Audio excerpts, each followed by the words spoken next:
Olá! Seja bem-vindo mais uma vez à série O Plano Prático para o Seu Autoconhecimento. E hoje nós vamos falar sobre como elevar a sua autoestima. Bora junto?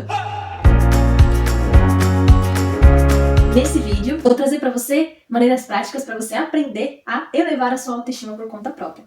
E lembre-se, a série é para te auxiliar. E se caso ainda continuar difícil colocar em prática aquilo que eu trago aqui para você, busque um atendimento para que você consiga trabalhar de uma maneira mais completa e profunda, tá certo? Então vamos lá? Bom, primeiro é importante você entender o que é autoestima. Você sabe o que é autoestima?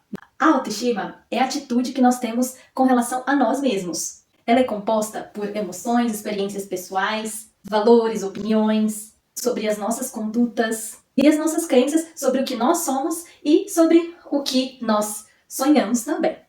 E aí tem a autoestima nos aspectos sociais. Tem uma certa diferença entre a autoestima feminina da masculina. Principalmente porque ela é favorecida em alguns aspectos sociais, culturais e experiências individuais também.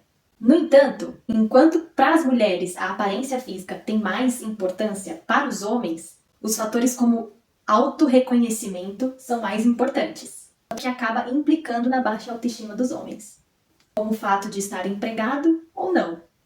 E aí, pensando nisso, o Instituto IDEA, que é um instituto da USP, realizou uma pesquisa e dentro dos entrevistados eles identificaram que apenas 3% dos homens brasileiros tinha baixa autoestima por se sentir feios. E 47% dos homens entrevistados demonstrou ter uma autoestima boa. Já as mulheres, o Instituto Kantar e do Ibope, eles divulgaram que entre as mulheres brasileiras a realidade já é outra. Então, dentro dessas entrevistadas, 20% sofreram de baixa autoestima. E a gente percebe que no meio social, para as mulheres, existe até um impacto um pouco maior, né? A mulher, por exemplo, desde muito jovem, elas apresentam cobranças familiares com relação ao corpo e até mesmo cobranças sociais, né? E aí é que favorece essa baixa autoestima devido à falta de entrar, de se enquadrar no padrão. Isso é que acaba favorecendo a insatisfação corporal.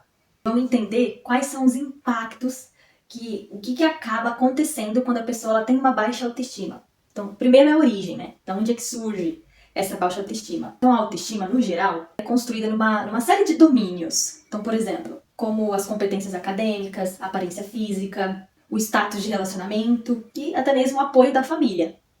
E aí, dentro dessas situações que eu citei, é que acabam sendo uma das origens da baixa autoestima.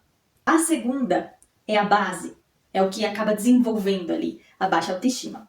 Então, qual é a base que aquela mulher ou aquele homem tem? No caso aqui é mais as mulheres, porque a porcentagem de baixa autoestima é muito maior, né? Então, por exemplo, cada um vai se basear a sua autoestima com mais intensidade nesses determinados domínios, por exemplo.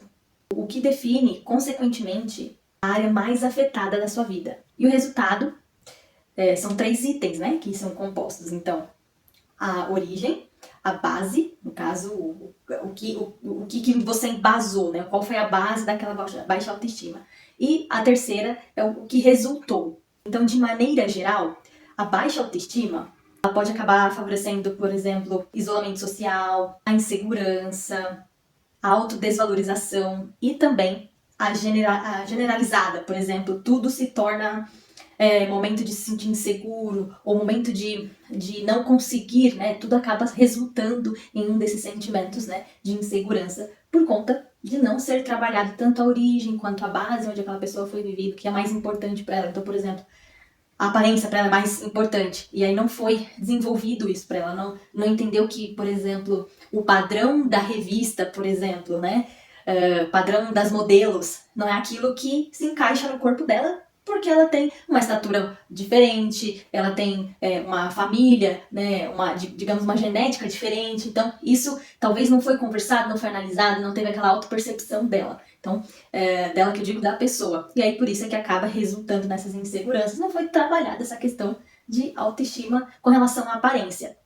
E aí, quando acontece ao contrário, né, com relação ao intelectual também, então tudo depende do que é mais afetado. E aí a gente trabalha a autoestima da pessoa de acordo com a base que ela entende como baixa autoestima, né? Se é intelectual, se é aparência, ou se é algo mais voltado ao meio social. E aí, em situações que a pessoa acaba focando, né, nessa baixa autoestima, ela acaba gerando alguns transtornos, tanto alimentares como outros tipos de transtornos também comportamentais, por exemplo.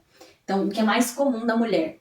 A anorexia, tá? Então, ela deixa de comer, ou bulimia também, come, mas tem o hábito de ir ao banheiro e vomitar, né, e colocar para fora aquele alimento para não ingerir o alimento completo e acabar engordando.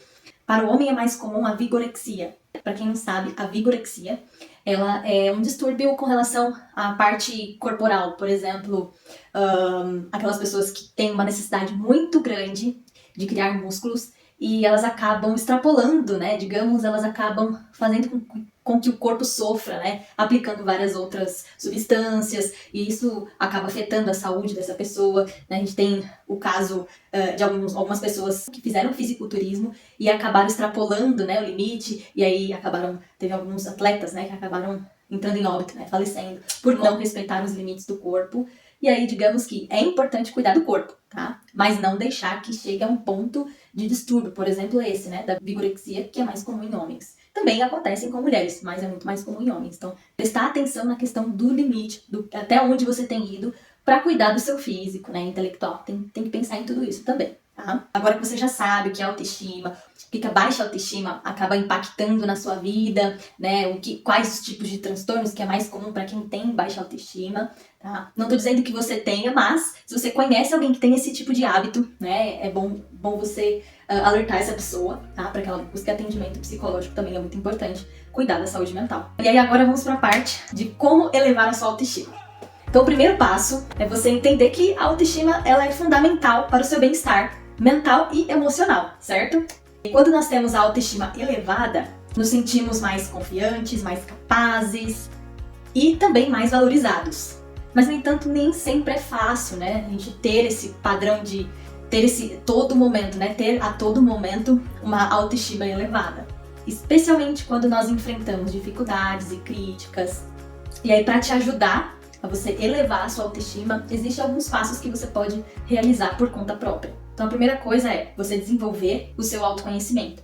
Então, esse plano prático aqui, ele vai te auxiliar na sua autoestima também. Vai equilibrar a sua autoestima quando você passa a entender melhor sobre o porquê você se sente inseguro em determinada situação, por que você se sente triste em outra situação, ou alegre na situação Y. Então, quando você vai entendendo e nomeando as emoções, que foi o assunto do episódio anterior, fica mais fácil você colocar em prática, né, esse autoconhecimento, certo? E aí, consequentemente, a sua autoestima ela vai ser elevada. A segunda opção que você pode fazer para elevar a sua autoestima é aceitar como você é. Quando você aceita que você é um ser que está em crescimento e desenvolvimento, que você tem pontos fortes, você tem qualidades, mas você também tem pontos a desenvolver. E você abraça esses pontos a desenvolver, você abraça essas habilidades que você não tem tão bem desenvolvida, e aí você busca desenvolvê-las, ou você tem essa noção de que nem tudo, né, você sabe fazer. E aí você tratar com carinho essas habilidades que você tem e essas que você tem que desenvolver melhor. A terceira é pratique o autocuidado. Então, por exemplo, atividade física, ter uma boa alimentação. Então, se você tem algum tipo de alergia, evitar esse tipo de alimento para que não te faça mal. Ou, né, buscar a medicina que vai te auxiliar a conviver, ter uma vida mais leve, mais saudável. O sono também é muito importante. Tem muitas pessoas que treinam e trabalham e comem bem, mas não dormem. Não dá o valor que o sono precisa ter, né? Então, o sono ele também é muito importante para sua saúde mental e para sua saúde física também, tá? Então, é importante porque quando você dorme, os seus neurônios eles descansam e se regeneram, tá? E o seu músculo também. Quando você descansa, o seu músculo, além de ele descansar, ele também se regenera. Então, por isso é tão importante você ter pelo menos ali as 7, 8 horas de sono por dia. Quarta dica é, procure ter relacionamentos saudáveis. E aí, como você faz isso? Se você percebe que alguns comportamentos de fulano, beltrano, ciclano te deixa chateado, né? E aí você não consegue se desvincular, por exemplo, dentro da terapia, fica mais fácil de você identificar quem tem sido benéfico, qual é o relacionamento benéfico para você e qual não é. E aí é importante você saber como lidar. Você pontuar para que a pessoa melhore, ou se a pessoa não melhorar, aí é importante você saber cortar relacionamentos tóxicos também, tá? Isso é muito importante para sua autoestima. Ter pessoas próximas a você que vão te colocar para cima, que vão te auxiliar na sua caminhada e assim por diante, você auxiliá-los também, certo? Quinta dica: aprenda a lidar com as críticas. Muitas vezes as críticas que nós recebemos nem sempre são para nos ajudar, nem sempre elas têm fundamento. Então, quando você se conhece, que é lá a primeira dica, né, de como você elevar a sua autoestima, se você tem o seu autoconhecimento desenvolvido, se você entende e consegue nomear suas emoções, é muito mais fácil você receber críticas. Então, quando você recebe uma crítica, você logo já entra em autorreflexão, no sentido de, isso faz sentido o que fulana me disse? Faz sentido. Então, talvez seja um ponto que eu preciso melhorar. Não faz sentido por conta disso.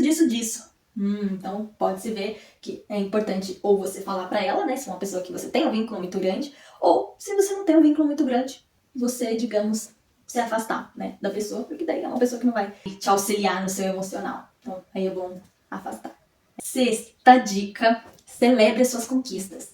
Tem muita gente, amigos e pacientes meus, que tem esse costume de conseguir uma conquista e não comemora. Então, por exemplo, é uma coisa que ela queria muito, vamos supor, comprar uma maquiagem, vamos supor. É uma coisa simples. Para muitas pessoas pode até parecer bobeira, mas para aquela pessoa é muito importante, porque ela trabalha com aquilo, por exemplo, ou ela sempre teve um sonho de ser uma profissional, então quando ela adquiriu aquela maquiagem específica, isso traz mais autoconfiança e segurança no trabalho dela.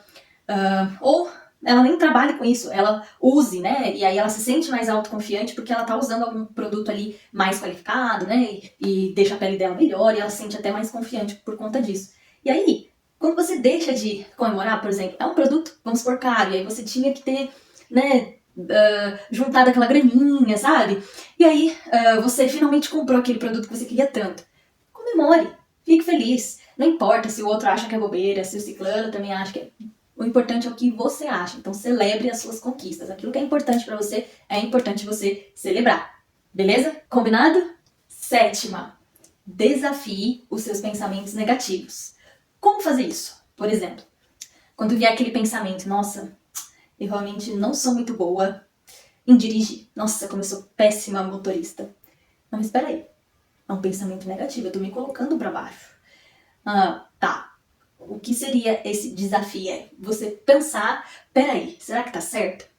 Mas eu dirigi para tal e tal cidade sozinha. Ou eu fui para aquele compromisso sozinha, consegui estacionar. Então, realmente, essa minha fala depreciativa, ela não tem fundamento. Realmente. Então, esse meu pensamento negativo não faz sentido. E aí, isso te auxilia a combater os pensamentos negativos que vêm.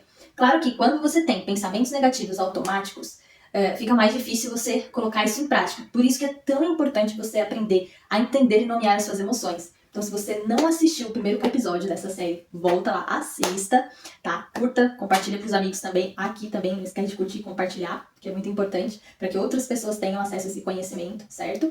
E aí, você entendendo e nomeando as suas emoções, fica muito mais fácil você ter esse pensamento desafiador, né? Desse pensamento negativo. Você ter essa autorreflexão diante daqueles pensamentos ou aquelas falas, né, automáticas que muitas vezes elas são depreciativas, né? Com nós mesmos. Tá certo? Então pense nisso. E no episódio anterior eu falei exatamente sobre isso, como entender e nomear as suas emoções, e tem dicas lá de como você colocar em prática isso. E a oitava dica é: busque ajuda profissional se for necessário. Você pode colocar todas essas 7 dicas, né, em prática, todas essas opções aqui, sugestões para te auxiliar, mas se ainda ficar difícil, você não conseguir colocá-las em prática, busque ajuda profissional, tá? Muitas vezes pode estar atrelado a algum trauma que você teve, ou até mesmo alguma dificuldade que você vem acarretando e não foi, por exemplo, diagnosticado, né? Talvez algum tipo de transtorno, né? Por isso que é tão importante ter acompanhamento profissional. Você pode fazer isso por conta própria, porém, se não dá certo, se você não consegue colocar em prática isso e não te auxilia muito aquilo que eu tô te falando, aí é importante buscar um auxílio profissional. Depende de cada caso, tá? Psicólogo e psiquiatra juntos, ou somente o psicólogo pode te auxiliar na sua jornada de autoconhecimento. E aí, consequentemente, a sua autoestima ela vai ser elevada também, certo? E aí, colocando em prática todas essas dicas que eu passei aqui, essas 8 dicas, você vai ter como resultado vários outros benefícios. Então, por exemplo, você vai se sentir mais autoconfiante, E aí, consequentemente, você vai se sentir mais realizado também. Vai melhorar a qualidade dos seus relacionamentos pessoais e profissionais. Você também vai ter mais resistência às diversidades da sua vida pessoal e profissional. Você vai ter também maior motivação para alcançar os seus objetivos e metas. Você vai ter aquele sentimento de bem-estar em geral e também de felicidade. Além disso, vai melhorar a sua saúde física e mental. Gostou das dicas que eu passei? Gostou de todo o processo? Então já deixa o like aqui. Se inscreva no canal para você não perder os 3 outros capítulos que estão por vir, tá? Próximo capítulo, a gente vai falar sobre como identificar os seus pensamentos limitantes. E aí, no próximo episódio, a gente vai falar como você pode identificá-los e aí vai ficar até mais fácil de você colocar em prática o seu autoconhecimento. Então, te vejo no próximo vídeo. Tchau, tchau!